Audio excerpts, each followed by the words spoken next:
Cinema ரசிகர்களுக்கு வணக்கம். இந்த வாரம் வெளிவந்த அஞ்சாமை திரைப்படத்தை பற்றி பார்க்கலாம். விதார்த், வாணி போஜன், ரகுமான், கிருத்திக் மோகன் ஆகியோர் நடிப்பில் எஸ்பி சுப்புராமன் அவர்களுடைய இயக்கத்தில் வெளிவந்திருக்கும் படம் அஞ்சாமை. இந்த படத்தோட கதை என்னன்னு பார்த்தோம் அப்படின்னா, படத்தோட ஹீரோவான விதார்த் அவர் ஒரு மேடை நாடக கலைஞர். எங்கே இவரை மாதிரியே மகனும் ஒரு கூத்தாடியாக போயிடுவானோ அப்படின்னு பயந்து விதார்த்தோட ஒய்ஃப் வாணி போஜன் அவர்கள் விதார்த்தோட சண்டை போகிறாங்க. இதை உணர்ந்த விதார்த் அவர்கள் மகனோட படிப்பு கெட்டு போகக்கூடாதுக்காக தான் விருப்பமான மேடை நாடக தொழிலை விட்டுட்டு மகனோட படிப்பு மீது கவனம் செலுத்துறாரு. கஷ்டப்பட்டு படிக்க வைக்கிறாரு. அதுக்கேற்ற மாதிரி அவரோட மகன் கிருத்திக் மோகனும் நல்லபடியாக படித்து 12th நல்ல மார்க் வாங்குறாரு. ஊரே புகழப்படுது. நல்ல மார்க் வாங்கின கிருத்திக் மோகன் அவர்கள் டாக்டர் ஆகணும்னு ஆசைப்படுறாரு. அப்படி ஆசைப்பட்ட மகனோட ஆசையை நிறைவேற்றிருக்கு விதார்த் அவர்கள் நில உலகத்தெல்லாம் விற்று கடன் உடனே வாங்கி டாக்டருக்கு படிக்க வைக்கிறார். நீட் எக்ஸாம் கோச் சென்டர்லாம் சேர்த்து படிக்க வைக்கிறாரு.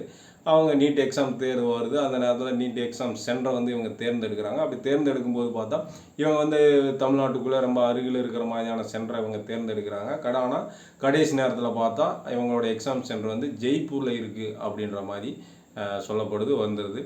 இதனால் ரொம்ப அதிர்ச்சி ஆகிறாங்க. இருந்தாலும் கஷ்டப்பட்டு ஜெய்ப்பூரில் போய் எக்ஸாம் எழுத இவங்க போகிறாங்க. இவங்க கரெக்டான நேரத்துக்கு போய் எக்ஸாம் சென்டருக்கு போனாங்களா, எக்ஸாம் எழுதுனாங்களா, அங்கே போனதுக்கப்புறம் என்ன பிரச்சனை ஏற்பட்டுச்சு அப்படின்றத பற்றி தான் படம் மீதி பேசப்படுது. இது மூலமாக நீட் இவ்வளோ பிரச்சனைக்குரிய குழப்பங்கள் நிறைந்த நீட் தேர்வு தேவையா அப்படின்ற ஒரு விவாதத்தை தான் இந்த படம் எழுப்ப முயற்சிக்குது.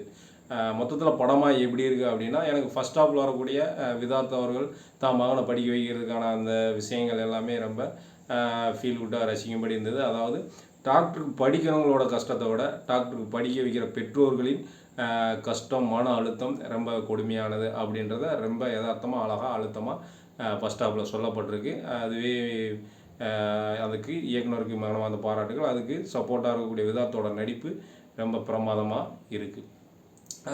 படம் அப்படியே செகண்ட் ஹாஃப் பார்த்தோம் அப்படின்னா, நீட்டுக்கு எதிராக குற்றச்சாட்டை வச்சு விவாதிக்கிறது தான் படம் ஃபுல்லாகவே. செகண்ட் ஹாஃப் கோர்ட் சீக்வன்ஸ் எல்லாமே வரும். ஃபர்ஸ்ட் ஹாஃபில் வரக்கூடிய ரகுமான் போலீஸ் கெட்டப்பில் இருப்பார். வேலையை ரிசைன் பண்ணி செகண்ட் ஹாஃபில் ஹீரோ டீமுக்கு ஆதரவாக வாதாடக்கூடிய வக்கீலாக மாறி வாதாடுவார். அவரோட பங்களிப்பும் இந்த படத்துக்கு ரொம்ப சப்போர்ட்டாக இருந்தது. இருந்தாலும் அந்த கோர்ட் சீக்வன்ஸ் வரக்கூடிய அந்த சீக்வன்ஸ் எல்லாமே வைக்கப்படுகின்ற குற்றச்சாட்டு மற்றும் எடுத்து வைக்கிற பாயிண்ட்ஸ் எல்லாமே கொஞ்சம் வலுவில்லாத மாதிரி தான் நான் உணர்றேன். அதெல்லாம் ரொம்ப வலுவான குற்றச்சாட்டாகவும் வலுவான பாயிண்ட்ஸ்லாம் எடுத்து விவாதிச்சிருந்தா இந்த படம் இன்னும் மிக சிறந்த படமாக அமைஞ்சிருக்கும். ஃபர்ஸ்ட் ஹாஃப் பார்த்தா ரொம்ப எளிமையான படமாக இருந்தது. செகண்ட் ஹாஃபு கோர்ட் சீக்வன்ஸு, மாணவர்கள் எழுச்சி, அதெல்லாம் பார்க்கும்போது பார்த்தா சிட்டிசன் படத்தில் வரக்கூடிய கோர்ட் சீக்வன்ஸ் மாதிரி, அதாவது இதுக்கு காரணமானவங்களாம் கோர்ட்டில் ஏற்றி தண்டிக்கப்படணும் அப்படின்ற அந்த ரேஞ்சுக்கு கொஞ்சம் பில்டப் ஆகி தான் போச்சு. இருந்தாலும் இதை இவங்க பட்ஜெட்டுக்குள்ளே ஓரளவுக்கு சொல்ல முயற்சிக்கிறாங்க. நீட் தேர்வுக்கு எதிரான ஒரு அழுத்தமான குரலை பதிவு செய்யவே இயக்குனர் முயற்சிக்கிறாரு. அதுக்காகவே இயக்குனரை பாராட்டலாம்.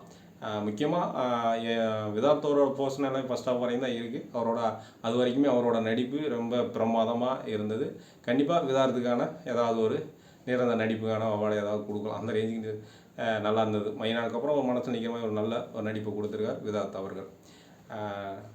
இது ஒரு நீட் தேர்வுக்கு எதிரான குரலான படம். இந்த படம்லாம் தான் பார்க்கும்போது நம்மளுக்கு என்ன தோணுதுன்னா, இவ்வளோ கஷ்டப்பட்டு தான் நம்ம டாக்டருக்கு படிக்கணுமா அப்படின்னு ஒரு ஃபீல் வருது. நீட் தேர்வு சார்ந்த படங்கள் நிறையா வந்ததும் ஒரு சின்ன மைனஸாக நான் ஃபீல் பண்ணுறேன். இருந்தாலும் நம்ம நினைக்கிற விஷயங்கள் என்னென்னா, நம்ம டாக்டருக்கு இவ்வளோ கஷ்டப்பட்டு படிக்கிறத விட நோய் நாடி நோய் முதல் நாடி அப்படின்ற மாதிரி நம்ம மருத்துவமனைக்கு போகாத அளவுக்கு ஆரோக்கியமாக வாழ்கிறது ரொம்ப புத்திசாலித்தனமானது. அதாவது ஒரு ஆணையிலேயே பானையில் ஓட்ட விழுந்தால் வெளிப்பக்கத்தை அடைக்கிறத விட உள்பக்கம் அடைக்கிறது மிக சிறந்து அப்படின்றது என்னோட தாழ்மையான கருத்து. நன்றி, வணக்கம்.